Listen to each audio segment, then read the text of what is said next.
Alrighty then.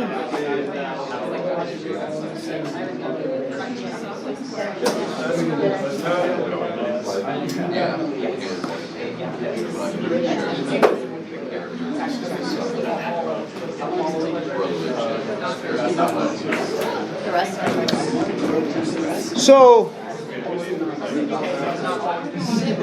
thank you. So some things to think about.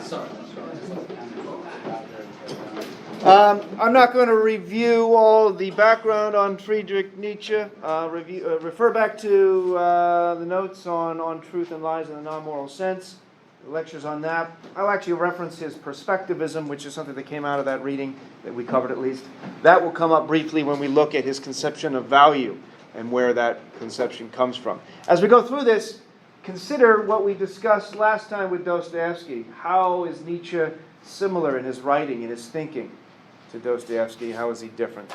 And then transition between him and Dostoevsky and Nietzsche. You have Kierkegaard, who we'll ultimately be ending with. And we'll have some things to say about Foucault that we'll attempt to tie up the class, wrap up the class, that is, sort of bookending it with a discussion of Enlightenment thinking. And you'll see that Nietzsche's got some things to say about Enlightenment thinking that are not very positive, in a way that Kierkegaard will as well, in a way that Dostoevsky does too. And our concern will be, toward the end, to what extent is Nietzsche's, Kierkegaard's, Dostoevsky's, for example, critiques of the Enlightenment and Enlightenment kind of thinking appropriate, apt, telling, or are they completely wrong? Or is there some kind of ideal melding of two very different approaches to the world, the analytic tradition that we've discussed at the first beginning of the semester, and of course the existentialist continental approach? Do you have a question? When I was looking into Dostoevsky, it had said that he divided people into two separate groups, those who can handle free will and those who cannot handle free will.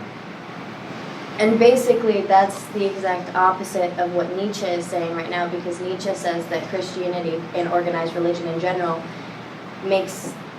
implies that the person cannot handle themselves without it, that they have an inherent weakness. Yes. So that's kind of like exactly contradictory into what Nietzsche is saying. Kind of. Because in the Grand Inquisitor, it seems, at least the Grand Inquisitor seems to follow along a bit with Nietzsche, right? The Grand Inquisitor thinks that humans, followers of Christ, can't actually be followers of Christ because that requires too much freedom. And we can't accept that, we can't handle it, we can't deal with it, too much anxiety, too much dread, too much difficulty. Nietzsche would ultimately agree with that Grand Inquisitor's perspective, but find the priestly class in particular. Oh, he had some negative things to say about priests, did he not? There's some, for anyone who is has any inclinations toward religion in a positive sense, Nietzsche,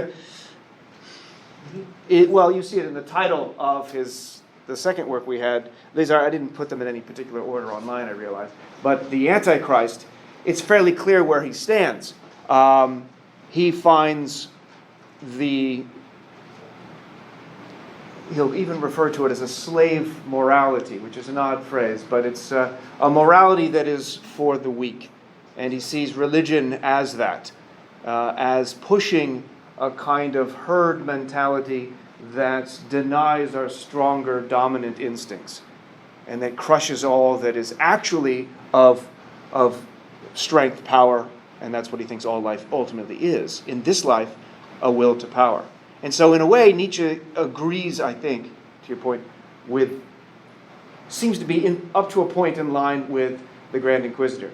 It just wouldn't go as far as the Grand Inquisitor in taking the will to power, in controlling other people with a slave morality, as opposed to what Nietzsche would pose as more beneficial master morality.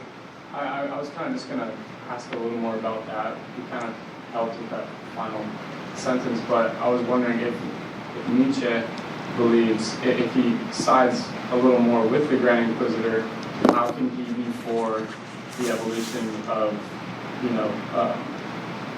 of like culture? Oh, that's where he would disagree. Okay.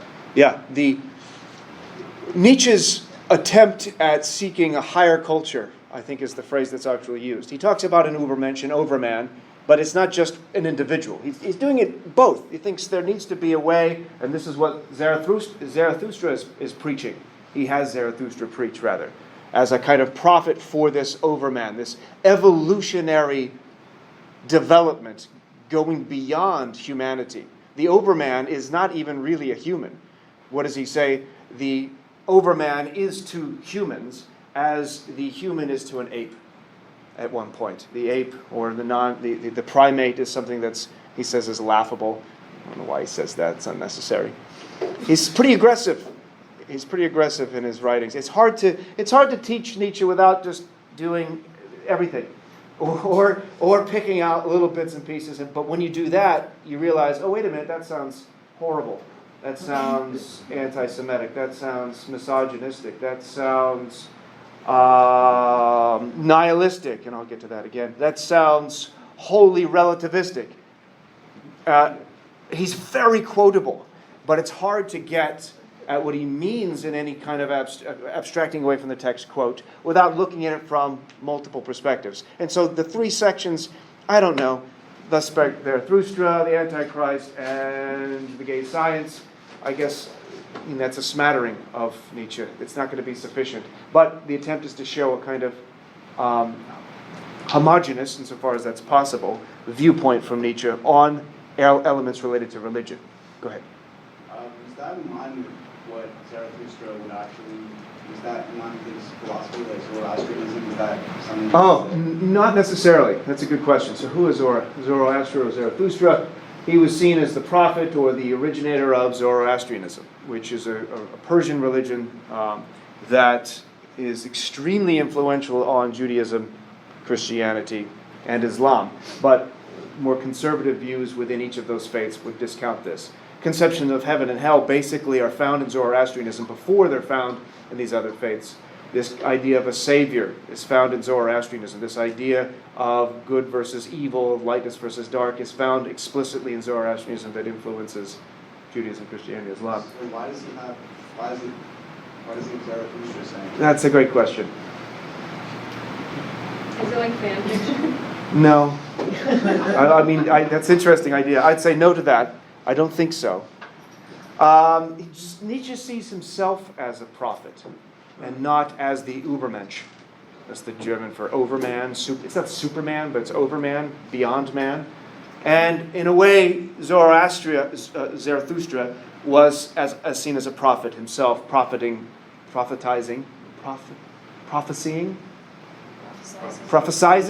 really?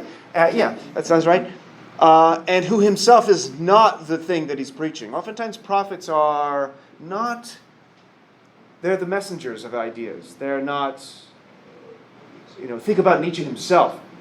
He is not an Ubermensch, and he's aware of it. Nietzsche the man is very different than Nietzsche the writer. And I think maybe he's making a parallel that he sees with Zarathustra. What Zarathustra preaches in his Zoroastrianism is very different than the man himself. And I think there may be a history of this with prophets, with all faiths. Real quick, the notion that Nietzsche, we can learn who Nietzsche was as a person from his writing. One of the questions of postmodernism, which is almost entirely founded on Nietzsche, isn't all philosophy just autobiography? Kind of. Can you do philosophy without having your narrative in it? Of course, Russell thinks, yeah, you can, and you should. Frege thinks that. The analytic philosophers are doing logic. We don't need to be bringing our narrative stories into this realm. But postmodernists, a lot of continental philosophers, existentialists, it's a legitimate claim to make that it's all ultimately autobiographical, which is not itself a condemnation. However, that would be weird because Nietzsche preaches in a way that, again, if taken out of context, he's an asshole. He's arrogant, he's mean-spirited, he's lacks a conscience, lacks compassion. He'll see pity as the word he uses against Christianity. But as a human being, Theodor Ritschl, I think his name was, who suggested he be granted a tenured position as the chair at the University of Basel at 24, prior to having his dissertation even written. It's like, this dude's so great, give him this position. And Ritschl himself, who suggested Nietzsche do this, said, this happens absolutely never, that's a quote, that somebody gets this position without having to do the work. That's how brilliant he saw Nietzsche, and what is relevant to this autobiography and who the person is. Nietzsche was such a kind, generous, nice person. Great character, wonderful to friends. That's Ritschl's conception of him at the age of 24. Granted, by the 1890, Nietzsche had suffered from syphilis and basically slowly deteriorated mentally. And ironically went back to being held in the care of his mother and sister, which is how he started. When he was like 4, his dad died, and he was then in the care of his mother's sisters and aunts, all women. And then his sister, as I mentioned before, Elizabeth, she got married to a proto-Nazi, ultimately, and then became a Nazi. And Nietzsche's Will to Power, which hadn't been published, was basically edited by Elizabeth the Nazi and misrepresenting Nietzsche, who he was. And so that's one of the reasons we get the presumption of Nietzsche being an anti-Semite, is because of the anti-Semitism of his sister, who edited some of his works. That's all to say a lot of trying to assess who this guy is. He's a slippery fellow, and just pulling out certain quotes can be dangerous in misrepresenting him. I was going to say, it seems like with the work of Zarathustra that he was influenced by Plato and like the allegory of the cave. Is there other connections there with? Yes, he doesn't care for Plato. He doesn't mean he's not influenced by him. He doesn't care for Plato's systematizing philosophy that focuses on being. If you recall, Plato is very much interested in this other realm of the forms. That's otherworldly. That is not of this world. Socrates is a little different, although a lot of people equate the two together. They had the same philosophical viewpoint. That's not true, up to a point. Socrates, I don't think, went as far as Plato in his systematic philosophy. Socrates never wrote anything down and was explicit about that. And Socrates famously said, I don't want my writings to become like bastard children. Once they're written down, it's there. And anyone, no matter where they are in their stage of development, I might have mentioned this before, are going to be reading the same words. It becomes static. Socratic philosophy that utilizes reason, interestingly with Plato and the dialogue form, is that I'm able to maneuver from multiple perspectives. I think we did talk about this briefly with existentialist philosophy, continental philosophy that uses story, that uses narrative, that uses dialogue. And so in a way there's an interesting use of story and parable and allegory in Nietzsche that's similar to Plato. But for Nietzsche, it's all about focusing on change, dynamism, becoming, not the static sense that reason tries to get us with being, where we get to unchanging realm of perfect forms that are archetypes, that are absolutes, that are universal. Becoming has a different sense to it, of a constant change, a constant flux. When I write things down, it's it, that's all there is. And so there's an actual connection to Socrates, not necessarily Plato. Plato is the philosopher of being. Nietzsche seeks a kind of dynamism that you see, and thus spoke Zarathustra, in which we see this constant shifting, this constant development, and then, and in many cases, falling back. And it's a process that we're never done. It's never completed. And in Plato, it seems there's a capacity to achieve knowledge, to get to the truth with a capital T. And then, ultimately, we've achieved, in Buddhist sense, an enlightenment state, nirvana with a capital N, which Nietzsche references briefly.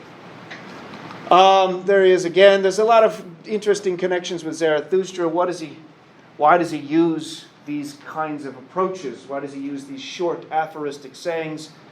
Why does he use the form of writing that seems so enigmatic? And it could be that the content of it is difficult to put in straightforward language. This is, again, going back all the way to the first lecture with Simon Critchley. It just may be that our everyday normal language is insufficient. We just can't do it that way. As he says, these are lecture notes. I'm sorry, notes, not lectures, that were published posthumously after his death, not by his sister, I don't think. In which I think he tells us a little bit about what is going on here. As soon as you feel yourself against me, you have ceased to understand my position, and consequently my arguments. You have to be the victim of the same passion. Where do we see language like that? Wittgenstein. Yes. What did Wittgenstein say with the Tractatus? You only get this if you've had the same thought. Yeah. This is, so Nietzsche stole from Wittgenstein? 9. Other way around. 9. 9 is German for? No, I was going to say something. For the number 9. That's neun. 9. That's 9. Neun. 9. Gut. And it's interesting, he uses the term arguments. As you probably noted reading through this, it's short on arguments.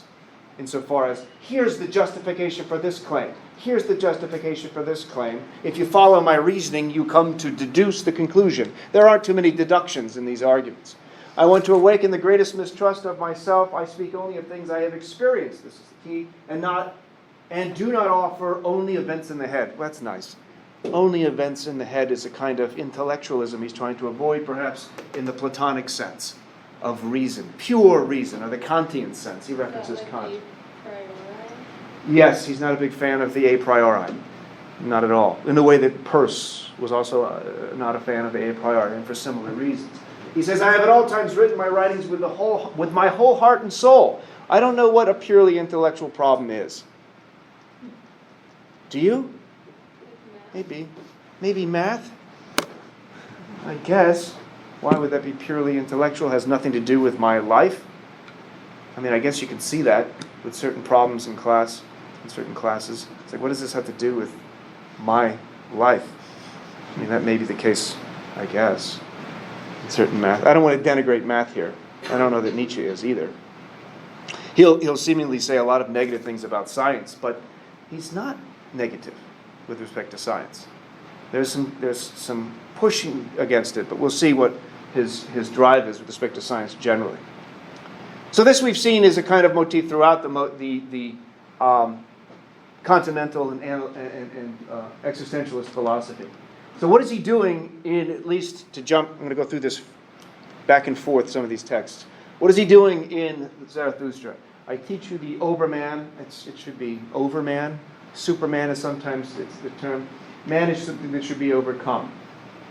Overcome in a way that you think of weak values needing to be reevaluated or transvalued, as he puts it.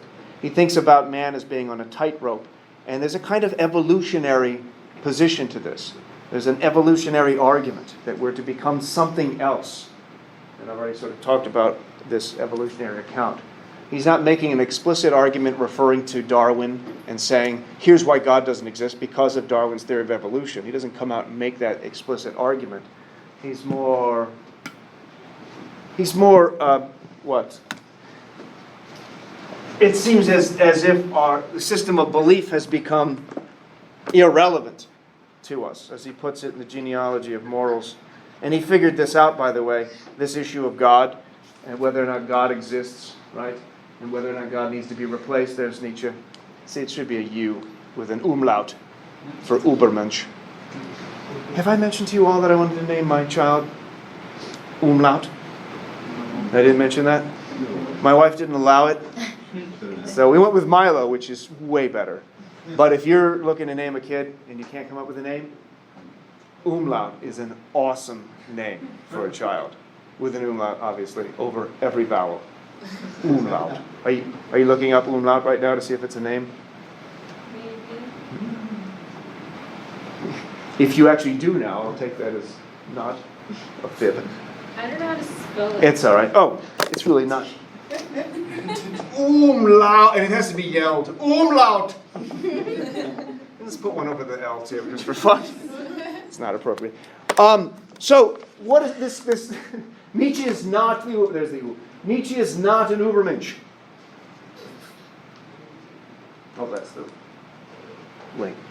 As I said, he's more of a prophet of this Ubermensch. And in fact, you see this for the last 10 years of his life, which were quite awful, and a few years before that, when he quit teaching because his lectures apparently were too confused and he didn't care for students. Not in the way that Wittgenstein didn't. Remember Wittgenstein, when he was teaching grade school, sent one of the kids to the hospital. Problems with these people. He quit teaching. He was unhealthy. He had hurt himself horse riding years ago. In fact, he was very good at horse riding, but he damaged his sternum or something on the thing of his horse. He loved horses. He had a nervous breakdown, I think, early on with respect to, in fact, somebody was, this actually tells you something about his character, I guess. Somebody was harming a horse, was whipping a horse unnecessarily, and he ran over, and I think he pushed the guy down and hugged the horse. And this was, I think, the precursor to a breakdown that he had. But he saw this unnecessary harm against this helpless animal, to the extent that a horse is a helpless animal, and he felt a kind of kinship with him. But so far as the Ubermensch is concerned, an Overman, if I could give you an idea of my feeling of loneliness, I have nobody among the living or the dead to whom I feel related. This is indescribably horrible. He's writing to a friend of his at this time. He didn't have many friends later on. His writings were not accepted at the time. It wasn't until after he had died that his writings became more popular, and then his sister jumped on the bandwagon and tried to play a significant role. I read that he was supposed to publish his Antichrist in 1885, and instead it got published in 88 or 89. Do you know if that was a self-holdback, or if that was because he couldn't find a publisher, or... That's a good question. It was published over a period of time. Oops, there's the thing. It actually didn't get published, at least the section I have is 1895. The English translation is 1918. I do not know why that would be. I can look into that, though. That's a good question. It could have just been difficult to find a publisher, because the ideas were not pleasant to the majority of people, I suppose, in Germany at the time, or Russia. So, what is the need for this? Why does he talk about the Ubermensch? Why does he speak of this drive toward overcoming?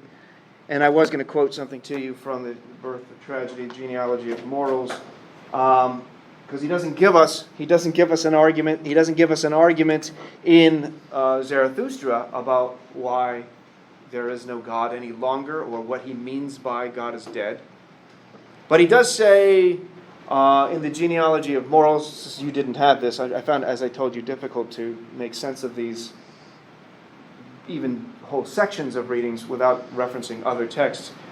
He says,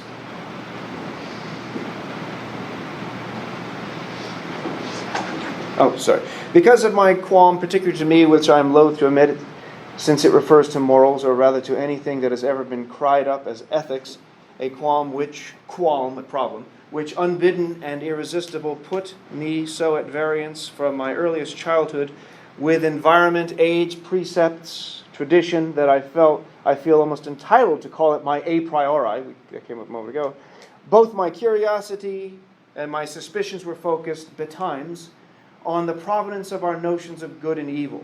Already at the age of 13, I was exercised by the problem of evil. At an age when one's interests are divided between childish games and God, I wrote my first essay on ethics. My solution of the problem was to give the honor to God, as is only just, and make him the father of evil. In other words, he basically gives up on this concept of God quite early in his youth. And he doesn't find a need to actually make an argument that God is dead, and that we no longer need to worry about, as he puts it, the despisers of the body and the natural instincts to determine our values. Who are the despisers of the body and the natural instincts? Why is that? because I don't know. I just from the readings, they kind of just it doesn't encourage our like envious attitudes or like our because it basically says that if we hold ourselves away from those instincts, we can reach the salvation. Like we should be ashamed of our instincts and pleasures. That's right. From the, at least here we're focusing on Christianity. He has a similar account against Judaism, although he sees Judaism as corrupted by later Christianity. At least he says the Jews were seen as, they held on to the noble notion that they are the chosen people, so he sees that as a positive. But he'll see this concern with a science that seeks absolutes in truth, and he sees it problems with absolutism within moral systems as well, that seeks a utopia. The Christian and the anarchist are interesting dualities he approaches and attacks both of them seeking utopias, which the literal meaning of utopia is no place. The ideal of a republic in Platonic sense is a utopia. The idea of a collective, a socialist collective, where there are no governing controls or power structures or hierarchies, that's a utopia. It is no place. It is an ignorance of this current life. And Christianity itself, which denies, which stifles, which condemns as corrupting the instincts that are natural to us, the instincts of force, of power, of overcoming, that despise the body as less than. We see that in Socrates and Plato at least, that the body is a prison, that the whole point of philosophy is to learn how to die and get rid of that body, to get into the realm of the forms, to get into the realm of the perfect unchanging archetypes. Christianity is going to do the same thing, but with respect to getting to God in a relationship with this afterlife that is not this life. Jesus is, after all, referred to as having a system, a moral worldview that is, what's the bumper sticker? And it is, I've seen the bumper sticker. Oops. Damn. Excuse the language there. What is that phrase? You seen that sticker? What would Jesus do? No. I can't Oh, say it. N-O-T-W. Not in the world. Not of this world. That's actually quoting directly from Jesus. This is not something that pleases Nietzsche. In fact, he sees in that what he'll call nihilism. Nihilism has almost always been seen as a negative. Nihilism comes from nihil, nothing. The concept of nothingness, that there's no meaning, there's no purpose, there's no value. This life is senseless, meaningless, useless. There's nothing that undergirds it. As he puts it, the greatest recent event, that God is dead, that the belief... I was going to ask you what God is dead means. He kind of tells you a little bit more here. Is Nietzsche an atheist in an obvious sense? No. Why not? Not in an obvious sense, because to say that the Christian God has become unbelievable is to say that it was believable before. So, like, atheism is complete, Denial. Yeah. of that. So I would say it's not obviously atheistic. Yeah. I think it's something a little bit different. One cannot be dead if one never existed. Yeah, it's a weird way of putting it. Most atheists would say, to the question, does God exist? No, God is dead. That's an odd response to, I just asked whether you believe in God. It sounds like you do. You just think God is rotting, as he explicitly puts it at one point. God has been murdered. That's even weirder. What do you mean he's been murdered? How do you murder a God? Did that not strike you as odd? Most of you probably heard about Nietzsche and you said, oh, this guy's an atheist. But that doesn't sound atheistic. That sounds odd. Unless he's talking about like the idea of God. Yeah, that's the belief in God, right? That sounds, yeah. He starts with this. One of the first times that he mentions this is from the gay science, fröhliche Wissenschaft, which is to say, sometimes it's translated as joyful wisdom. I guess that's fine. But notice how he phrases that. Scientia in Latin is knowledge, so wisdom's not quite right. The gay science is, to jump way ahead here, is a combination of two different kinds of spirits, two different kinds of worldviews. The Apollonian, reason, order, structure, being, and the Dionysian, which valorizes becoming drunkenness. Dionysus is the god of wine, Bacchus, right? The god of is debauchery the right word? I don't know why that just popped into my head. I'm not even sure what debauchery means. It has a negative connotation. I'm thinking of drunkenness and taking advantage. What is debauchery? To be debauched is a bad thing, but why it's Isn't that like deviance? kind of deviance, I guess. I'd have to look that one up. Debauchery. You can look that up just to see if it fits. On page 167 of The Gay Science, he says, titles it New Struggles. After Buddha was dead, his shadow was still shown for centuries in a cave, a tremendous gruesome shadow. God is dead, but given the way of men, there may still be caves for thousands of years in which his shadow will be shown. And we still have to vanquish his shadow too. So he's comparing Buddha and God here. That's an odd thing too, because we do have evidence of Siddhartha, Gautama, existing, who became what's known as the Buddha. And so that's an interesting historical parallel. And he goes on discussing this about, and he mentions the concept of nausea, which I'll return to, that influenced Jean-Paul Sartre. But in the main, one way to say, or not many people know as yet, what this event really means and how much must collapse now because it was built on this faith, propped up by it, grown into it, for example, the whole of our European morality. What he's realizing is that the conception of God, the belief in God, is becoming undermined. Not because of any straightforward philosophical argument or atheistic argument, but he sees, with respect to at least the madman on page 181, which is the most oft-quoted reference of this, that it's no longer, how should we put it, no longer, acceptable is not quite the right word, actual, legitimate, genuine, good faith belief in God is not really possible. And for those of you who don't see that, Nietzsche says, perhaps I've just come too soon in telling you this. You're just not getting it. You just don't see it. You should see this. As he puts it, he titles it The Madman, section 125. Have you not heard of that madman who lit a lantern in the bright morning hours, which is something that Diogenes would do?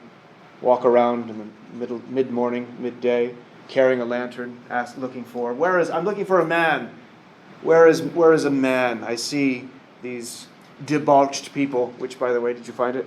It's overindulgence in sensory pleasures. Yeah, Dionysian. Good. So it was the right word. But I don't see a man. I see God. So he's channeling Diogenes here, the dog. I seek God. As many of those who did not believe in God were standing around just then, he provoked much laughter. Has he got lost? Did he lose his way like a child? Or is he hiding? Is he afraid of us? Has he gone on a voyage, emigrated? They yelled and laughed. The madman jumped into their midst and pierced them with his eyes. Whither is God? He cried. People don't talk that way anymore.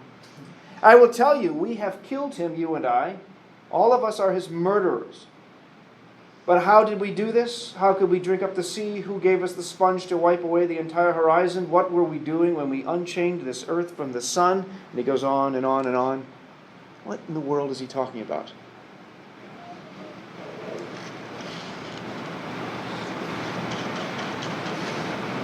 Go on, man. Yes? Maybe we, as a species, have chosen to stray from that kind of ideology related to like the Grand Inquisitor and choosing to be part of that herd. We have chosen to stray from that. We choose pleasures and we choose freedom instead of an absence of, living maybe. An absence of what? like really living, being Oh. free, instead of just giving up our faith in the next world, in a universal ruler, I guess. Yeah. Okay. Others? To God is dead and we have killed him. We are the murderers. Yes, and yes? We have killed him. Essentially, the people surrounding him, right, in the first part, he says that they are not, most of them are not believers Right. or followers. Yeah. So in that sense, they are part of the, not part of the problem, part of who murdered God, in that sense that God is alive and well when he is fully believed in and or seen as like followed, and thus no more people are following him, therefore he is dead, and the people who murdered him are the people who don't believe in him anymore. Okay. And then also Yeah. that has to do with I guess sort of like a progression of society, something like that. Yes?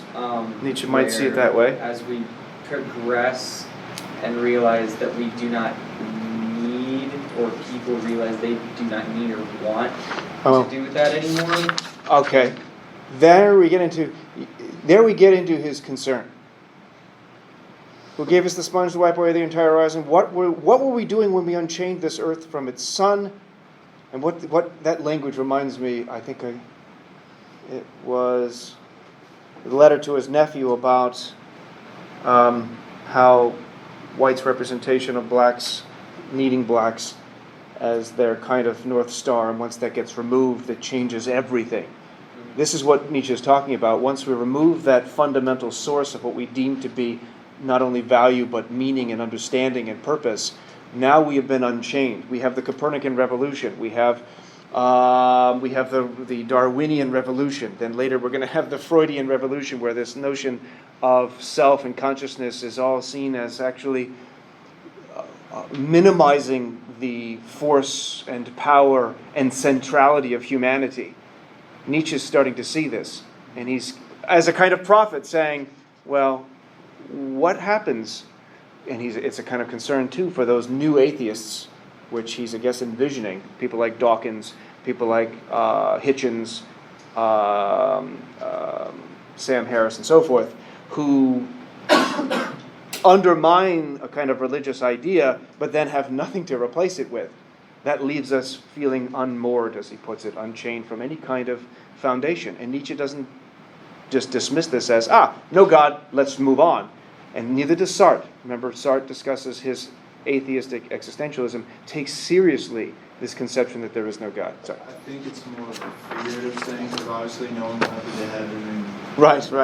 It's also, I think, more going on with the idea of God. We have, maybe to use his words, we have evolved past the idea of believing in this kind of God, because that ideology/lifestyle is, to put in my own words, that ideology/lifestyle is a lot more different than our lifestyle today. Our lifestyle with our technology ideas, and as you said, the evolutions that have come with knowledge and technology has changed just ideas of people in general, the way we live our lives, and a religious life, as we've been talking about, doesn't seem to be a full, free life if you're following the idea. Well, supposedly, in his perspective, being religious does not have an idea of freedom, and we are trying to embrace this idea of freedom, which is why we are starting to subside from this old idea of God. Supposedly God is dead because our idea of freedom is different. Okay.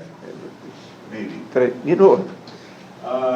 I was just kind of tied into like the Grand Inquisitor story. I don't know if that's where he was going with it, but I was going to say that if you approach it from that angle, it's kind of like the Christian religion itself, the church, is kind of distorted and kind of diminished the original idea of God in their attempt to, I guess, have more control over their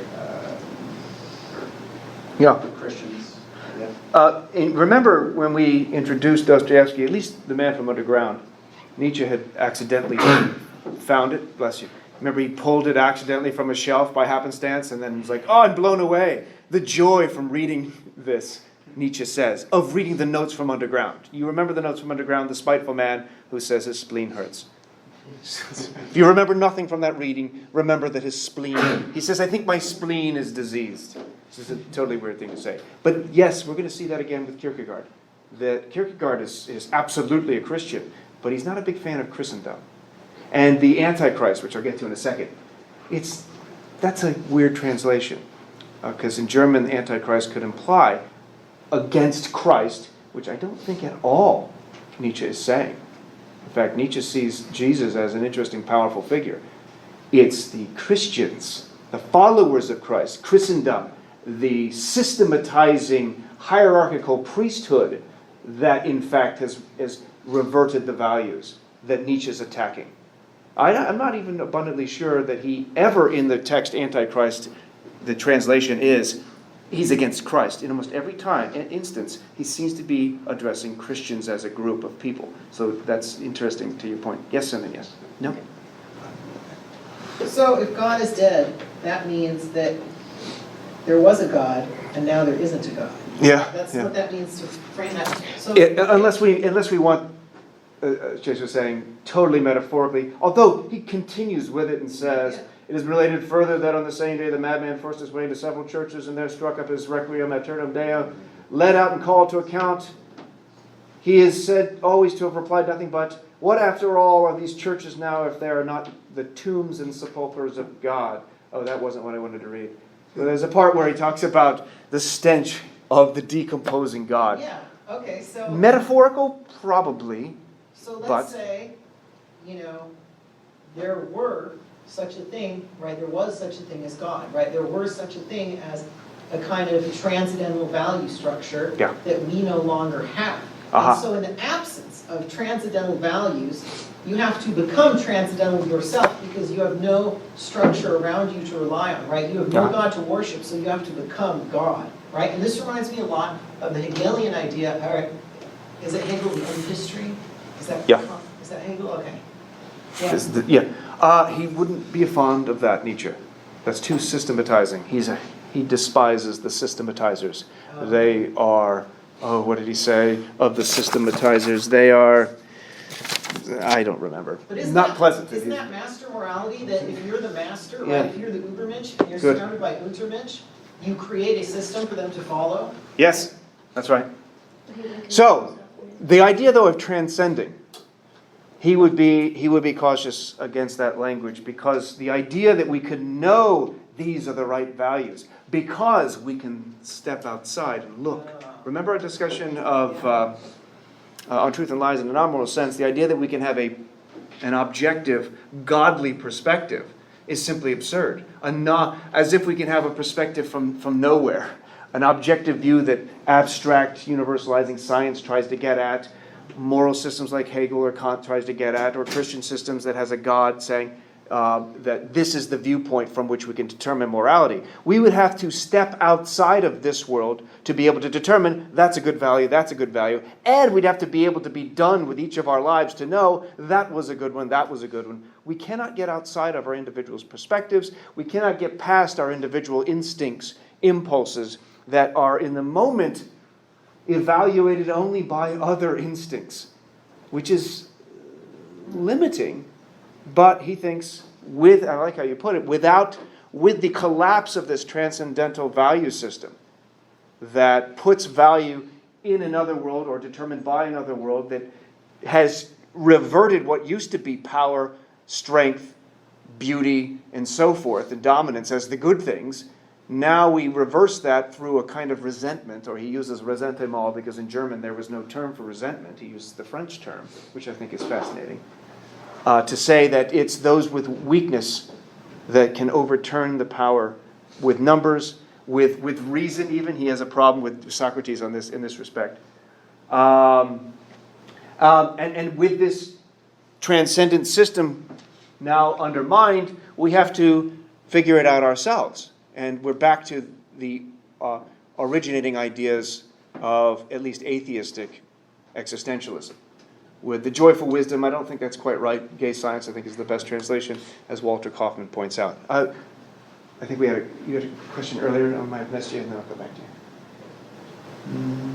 No? Okay, just raise your hand if you're done. Yeah, go ahead. Just real quick, and I know that the word transcendence has kind of rough connotations in terms of, what he's attacking in terms of the next world, this otherworldly place. But in terms of like Sartre, would you say that he has similar? That's very good. That's a good point. Yeah, that word transcendence has different connotations in Nietzsche and Sartre. I think Sartre's concepts and de Beauvoir's as well is transcending our facticity, and Nietzsche doesn't have that vocabulary, but I think the later existentialists developed their vocabulary from Nietzsche's critiques. And so I think were Nietzsche alive and could read Being in Nothingness, he would like the conception of the self as a project, in particular the creative aspect of transcending our particular historical contingent situation. So I don't think he would, I think it's a very good point. We might be equivocating on transcendence. There's transcendence that sees values as external to us. Sartre would call that bad faith if we rely upon that I had nothing to do with those values. Then there's the transcendence of me projecting myself forward, constantly re-upping that. And re-upping, that's the damn word I can't stop saying. I mean to say renewing. Is that what we came up with last time? Yeah. Thank you. Go ahead. So I was just wondering, like, when I was thinking about this, I wasn't considering like the time frame between Beauvoir, Sartre, and Nietzsche, but I was just wondering if there was possibly a similarity between transcending from your facticity and Nietzsche's idea of this kind of evolution becoming the man. Yes, I see that. Then in that, again, the term is ambiguous. I can transcend. The overman is transcending what a human is. That's true. But it isn't a mystical, supernatural transcendence. No, it's right. That's why I was wondering if it's the same as Sartre. Good distinction, that's right. So, these are actual time scenes. Is God dead? Is God really dead? God is not dead yet. So, and there's a lot of other, this makes it to the titles of a lot of newspapers. There's just a lot of them. And that's the question. I think that's the relevant question. Thus misspoke Zarathustra. I think that's one of my favorites. This came out after one of these politicians recently said that, I misspoke. They don't make mistakes and they don't lie. They just misspeak. Or they spoke inarticulately. Nietzsche says he misspoke. I think that's funny. All right, with no God, not only is everything permitted, there is no reason for being. What is pathological is the tremendous generalization, the inference that there is no meaning at all. That's nihilism. It's pathological, but it is necessary. It's a stage that's problematic. There's positive nihilism and there's negative nihilism. He'll call it active nihilism and passive nihilism. The active nihilist is the one who recognizes that values, that power is being diminished. And we're going to borrow the image from Camus, we're rolling back down the hill. The active nihilist is the one who recognizes that we can turn it all around. We can overturn the values of the weak and change things. The nihilist view of Christianity is a kind of passive nihilism. It's a naysaying of this life. That's true of any of the absolutizing moralities or epistemologies or religious ideas that, as we talked about moments ago, see the transcendent as the transcendent as something to seek, ignoring this world, this life, that we know exists for the hypothetical future life. And this concept of nihilism has a long history. He shows that it's found even with Socrates, who he almost idols at one point, he says. Nietzsche says of Socrates that he was quite ugly. And really that's the most important thing to know about Socrates. Yes. It's an odd thing to say. But Socrates, because of his hideousness, I don't know that we would need to agree with this. I mean, well, he was ugly. We can agree with that. I don't know that we need to agree with Nietzsche that it's only because of his physical appearance that he was able to utilize logic or a different means to overpower those in positions of authority. This is John Marmot's Laughing at Nothing, Humor as a Response to Nihilism, which is a fantastic little text, although the font is horribly small. So that's my critique of the book. But it's very good in addressing these issues. He says, the most important thing to know about Socrates, according to Nietzsche, is that he was ugly. This physiological fact accounts for his entire orientation toward life in the Greek polis. I find that to be way too superficial. I don't think that's quite what Nietzsche would say, but nevertheless. He sought to take revenge upon the beautiful culture, the Greeks, and in a masterful departure from nature, he developed, that's the key that Nietzsche has a problem with, departure from nature. He developed the art of dialectic. It was the practice of logic, argumentation, that's what he references by dialectic here, that Socrates saw his opportunity to overpower the authority of those around him and thus to secure a position of moral superiority to them. Anyone can learn logic, and since logic is directly opposed to appeals to authority, Socrates and his followers were advocates of a kind of anarchism that invited the lowest common denominator to overthrow and subvert the commands of those in power. It was the perfect weapon for the weak who had no other means of enforcing their own preferences.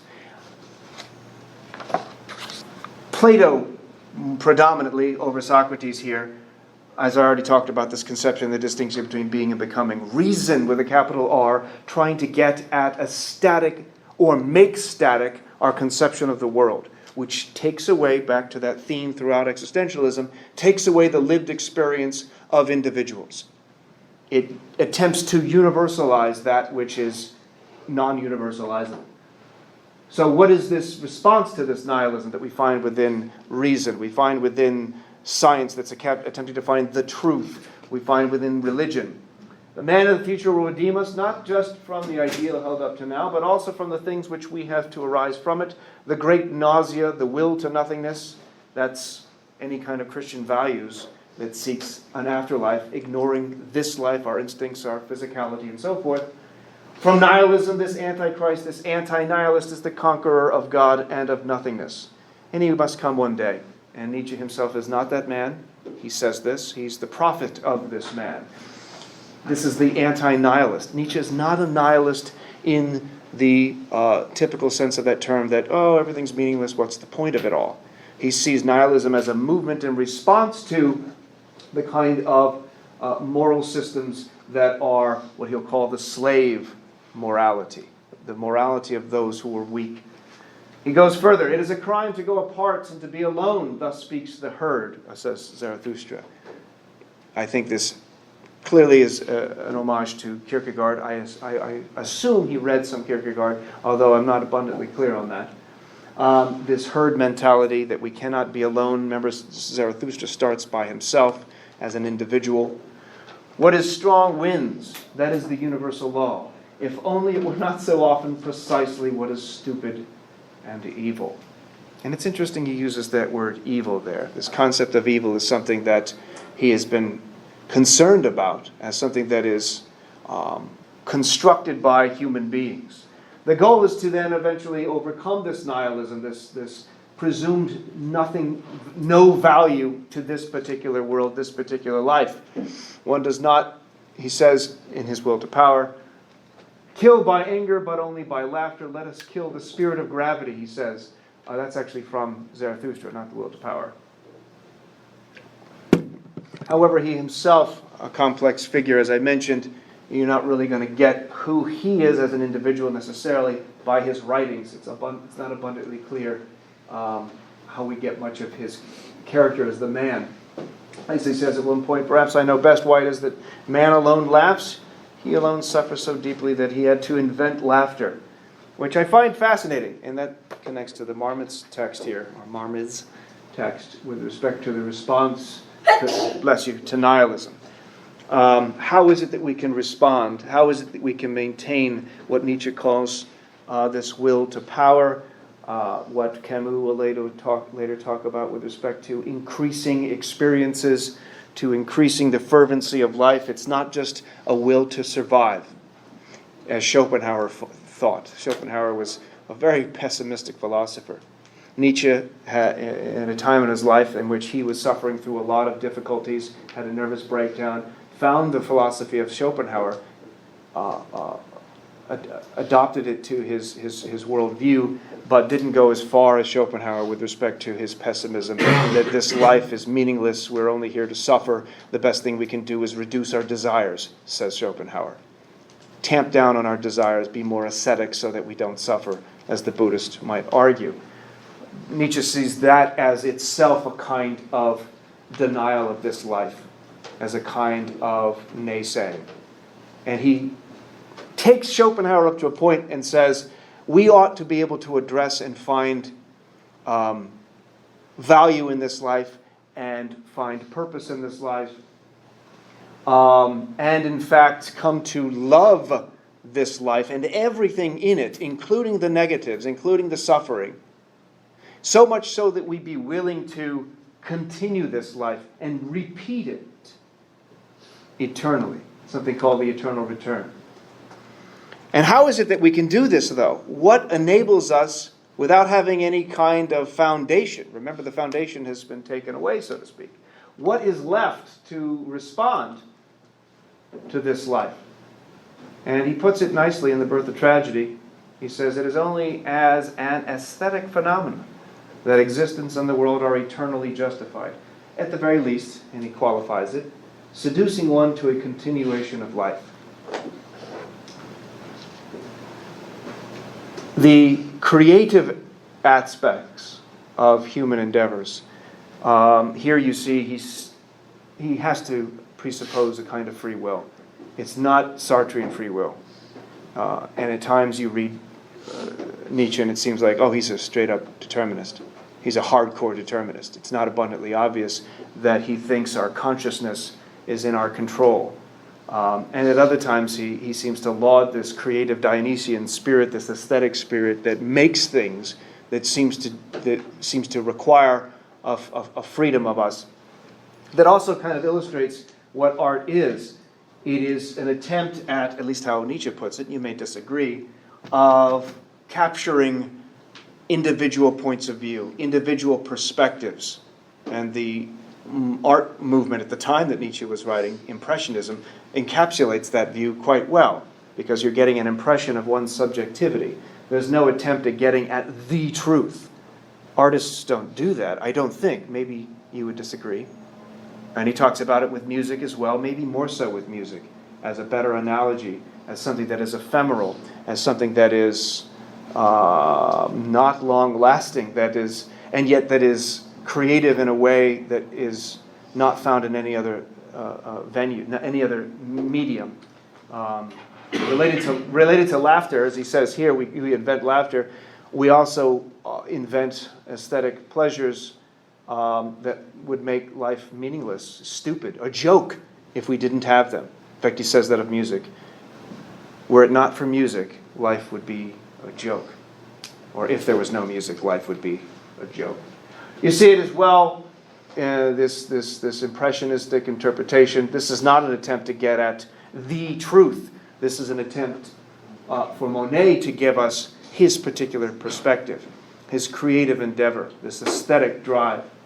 And maybe you disagree with him. Maybe you think art, aesthetics, an attempt at capturing beauty is a kind of attempt at capturing being. It's an attempt at capturing something that is unchanging, that is archetypal. Maybe Nietzsche's wrong on this. I'll let you ponder that. But as he puts it this way, that's an actual painting by Edvard Munch. And there's Nietzsche. What one should learn from artists, how can we make things beautiful, attractive, and desirable for us when they are not? And I think Munch does that a lot. You remember he's famous, of course, for the Scream, which I used earlier to visually represent my angst at having to buy cheese at the cheese aisle of those big stores. He says, here we can learn something from artists who are really continually trying to bring off such inventions and feats. But with them, this subtle power usually comes to an end where art ends and life begins. But we want to be the poets of our lives. First of all, in the smallest, most everyday matters. This, I think, is very influential on Camus and Simone de Beauvoir. Remember her discussion, I don't know that I talked much about this, her experience with the death of her mother, and her mother says something almost exactly like this.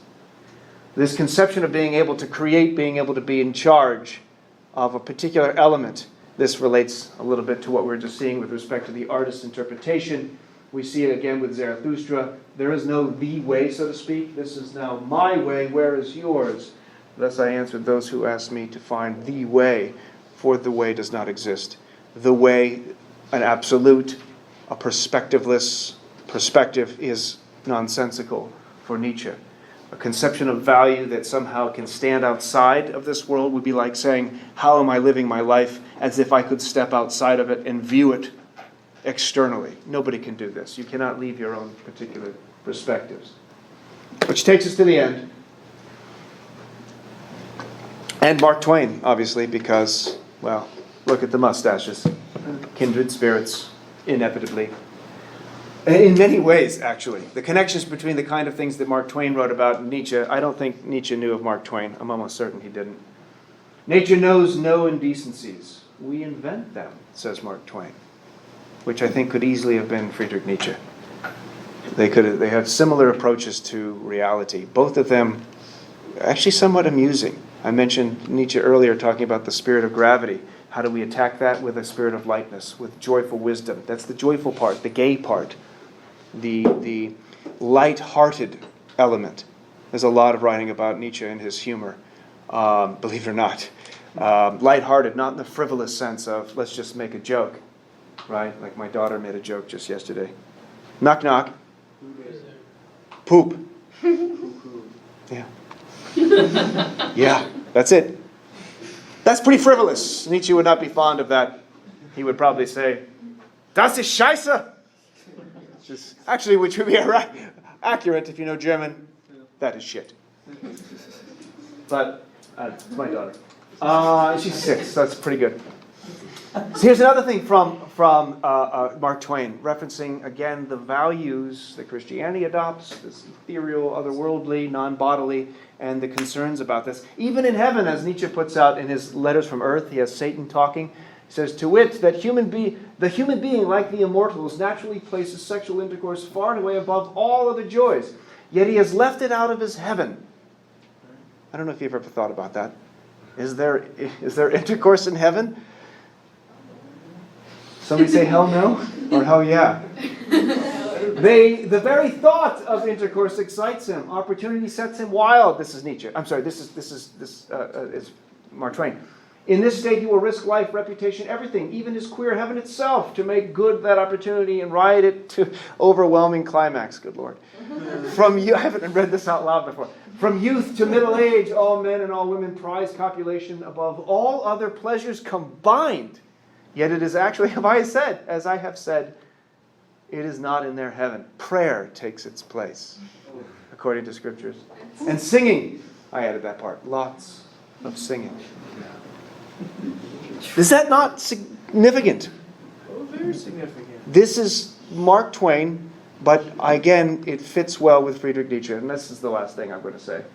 There's the Antichrist. We've already talked about this. There's the Antichrist. No. Again, it's against Christian hierarchical structures, more so than Christ himself. Okay? This is from the reading you had. What is good? All that heightens the feeling of power, the will to power, power itself in man. What is bad? All that proceeds from weakness. What is happiness? The feeling that power increases, that a resistance is overcome. That can mean a whole lot. What does it feel like to succeed in doing something? What does it feel like to do well in something, to struggle and then to overcome that? To manifest a kind of, I guess you could say, pleasure in success. May be one way of putting it. And I already talked about this before. Meaning cannot be established while we're in this world, or at least not in any absolute sense. Right? We go back to that discussion of was the literary fellow who talked about the fish in the water. 2 fish are saying, hey, swimming around blithely, ignorant of what's going on, and then an older fish comes along and says, hey, nice water. And then the younger fish say, what the hell's water? Yeah, I can't remember who said it. It doesn't matter. But trying to figure out a value system while stuck within it is very difficult. So Platonists and Christians invent another world of absolutes where the meaning of this world can be found. This Nietzsche finds to be problematic. In fact, to remind us from On Truth and Lies, in a non-moral sense, he says, absolute truth means only that a certain interpretation has become suspiciously compelling. Really kind of understatement in his sense of humor there. Suspiciously compelling, which is not to say that we've actually achieved anything of absolute truth. To wrap up, the goal is to find a kind of interweaving of these two different spirits. The Apollonian Spirit. This is referencing the god of music. We're almost done here. The god of music, art, oracles, archery, sun, light, and knowledge. In particular, he's focusing on the god of reason, dealing with issues of reason, of a tempering of one's Dionysian spirit, the Bacchus, the emotional, the impulsive, the instinctual, the intuitive, which we find here with Jean-Claude Van Damme, representing Bacchus. I only use this example because I was there around 1995, and Jean-Claude Van Damme, was indeed Bacchus. Lots of memories. I'm just kidding. I have none. So Dionysus is the term that he uses. Dionysus is the term that Nietzsche uses, and I find this fascinating. And I think this is actually part of the theme that was referenced, going all the way back to Simon Critchley in a way. And it's not that he's pushing only the Dionysian spirit, the creative, artistic spirit that is frenzied, that is drunk, so to speak, on our natural physical powers and instincts and so forth. That has to be tempered. He's aware of that going too far in an extreme. Finding that interweaving of these is perhaps what he's seeking. And perhaps we'll find it again with, we'll look at Kierkegaard and see what he has to say, and then wrap up with Foucault next week to see whether or not there's a kind of attempt at finding this middle ground, if we can put it that way. I don't like the idea of middle ground with Nietzsche. It's not necessarily what he's going to be seeking.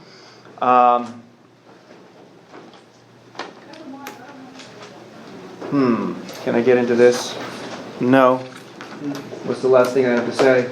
Can one endure a meaningless world? One can endure a meaningless world because one organizes a small part of it oneself. I think that's actually a nice thing to end with, even though it sounds horribly pessimistic once you speak of and accept this unmooring, the star is gone, it's a meaningless life. But, and I don't mean to trivialize this, and I didn't when I mentioned it with Camus, you can at least make your own bed. And when you make your own bed, you are in control of a small part of it. And that's a huge thing. In fact, there's a whole speech given on making your own bed by a military general, I think it was, who gave a speech at a college. Does anyone know what I'm talking about? Yeah. What was it? Oh yeah, it's like the first thing a successful man does every day is make his own It's, bed. yeah, I don't it's think got. that's true, but okay. Yeah. Maybe it's. You have to do more than just that. But if that's all you do, you have done something. If you could find that link, I haven't actually seen that whole. I've only read about it, but that's what comes to mind. Send me that link if you can find it, and we'll see if that actually applies. We're out of time. For next time, Kierkegaard. Difficult reading. What in the world is he talking about? Here's your question for you. Is Abraham a murderer? Actually, yeah, that's it. That's the question for next time. Try and figure that out. Yeah, all right. It's funny every time.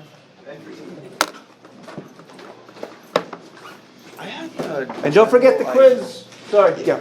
I had a general idea for the paper. We haven't talked about it much, though. It's the idea of creating a universal language to help. Well, I mean, I know it's been talked about by past philosophers, but creating a universal language to help with, I guess, tensions throughout the world, cultural, war tensions. Okay, creating a universal language to help create a better sense of community throughout the world. Is that something maybe that could be written? Or is I don't know. Are you Is it thinking too of, vague? Are you thinking of what's that universal? What's the language? Actually, there were classes. There's a club here about creating a universal No, there's Esperanto. Esperanto. Yeah. I thought it was okay. But I'm thinking of a name. Okay. Yeah, something like that. I'm trying to think of something maybe persuading an idea of creating a universal language can help deteriorate cultural barriers between certain cultures. Okay. Because, I guess there are certain words for certain things in other languages, and yet there's not in other languages. If we all create a language where we're all using the same term for the same object, that could help lessen or deteriorate problems. Or there's other ideas. There's just an idea in my head that seems too vague and At the moment, it does seem vague. I'm not entirely sure how that would be done. I see what you're trying to do. I guess you can just think of it in terms of logic. Yeah. Maybe as that's what you look to Wittgenstein. Yeah. And to too many books.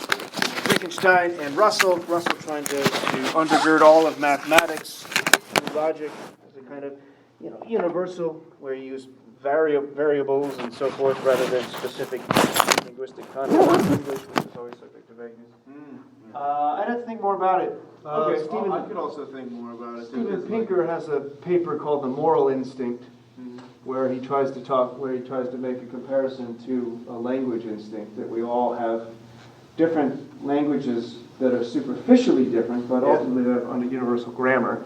And perhaps there's a similar case to be made for morality being different only in superficial sense. Okay. And I don't know that that's going to make the point that you want. Yeah. Okay, I'll think about it. Okay. Thank you. Enjoy your day. You too, thank you. I have no idea where to get started on paper. Okay. I didn't even know it existed.